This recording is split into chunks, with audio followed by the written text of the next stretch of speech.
Hi, welcome to Fireplace Tales. The Aesop for Children. The Heron. A heron was walking sedately along the bank of a stream, his eyes on the clear water, and his long neck and pointed bill ready to snap up a likely morsel for his breakfast. The clear water swarmed with fish, but Master Heron was hard to please that morning. "No small fry for me," he said. "Such a scanty fare is not fit for a heron." Now a fine young perch swam near. "No, indeed," said the heron. "I wouldn't even trouble to open my beak for anything like that." As the sun rose, the fish left the shallow water near the shore and swam below into the cool depths toward the middle. The heron saw no more fish, and very glad was he at last to breakfast on a tiny snail. Do not be too hard to suit, or you may have to be content with the worst, or with nothing at all. The Hare and the Tortoise. A hare was making fun of the tortoise one day for being so slow. "Do you ever get anywhere?" he asked with a mocking laugh. "Yes," replied the tortoise, "and I get there sooner than you think. I'll run you a race and prove it." The hare was much amused at the idea of running a race with the tortoise, but for the fun of the thing, he agreed. So the fox, who had consented to act as judge, marked the distance and started the runners off. The hare was soon far out of sight, and to make the tortoise feel very deeply how ridiculous it was for him to try a race with the hare, he lay down beside the course to take a nap until the tortoise should catch up. The tortoise, meanwhile, kept going slowly but steadily, and after a time passed the place where the hare was sleeping. But the hare slept on very peacefully, and when at last he did wake up, the tortoise was near the goal. The hare now ran his swiftest, but he could not overtake the tortoise in time.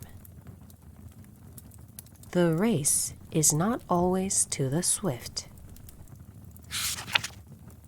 The Fox and the Stork.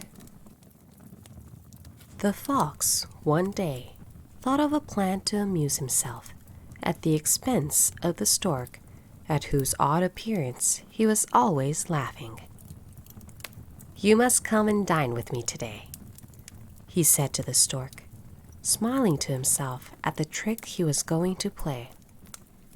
The stork gladly accepted the invitation, and arrived in good time and with a very good appetite. For dinner, the fox served soup, but it was set out in a very shallow dish, and all the stork could do was to wet the very tip of his bill. Not a drop of soup could he get, but the fox lapped it up easily, and to increase the disappointment of the stork, made a great show of enjoyment. The hungry stork was much displeased at the trick, but he was a calm, even-tempered fellow, and saw no good in flying into a rage. Instead, not long afterward, he invited the fox to dine with him in turn. The fox arrived promptly at the time that had been set, and the stork served a fish dinner that had a very appetizing smell, but it was served in a tall jar with a very narrow neck. The stork could easily get at the food with his long bill, but all the fox could do was to lick the outside of the jar and sniff at the delicious odor.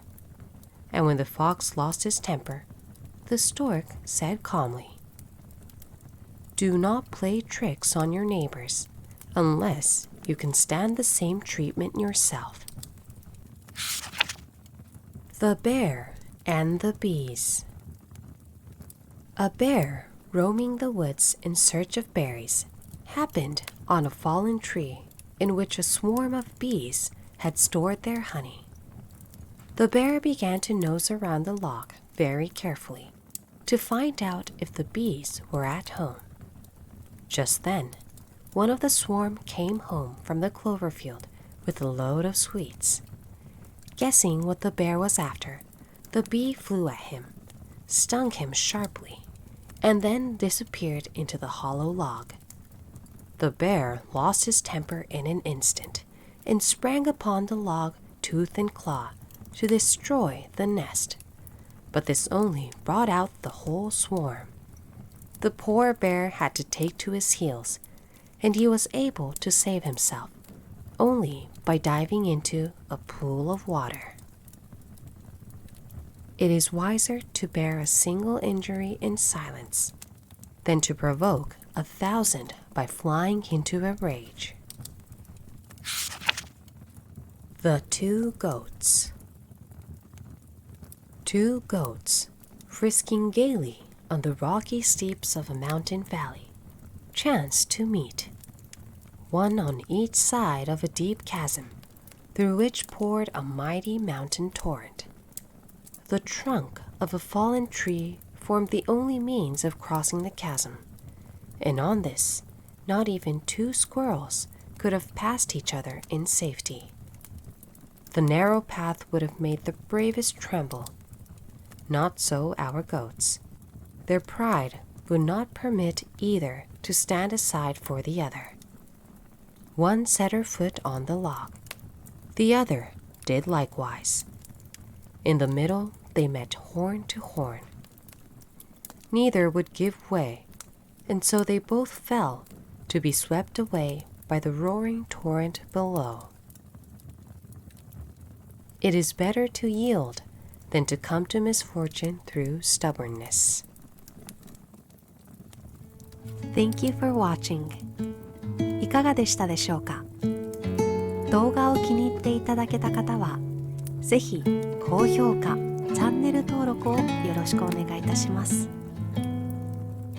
それではまた次の動画でお会いしましょう。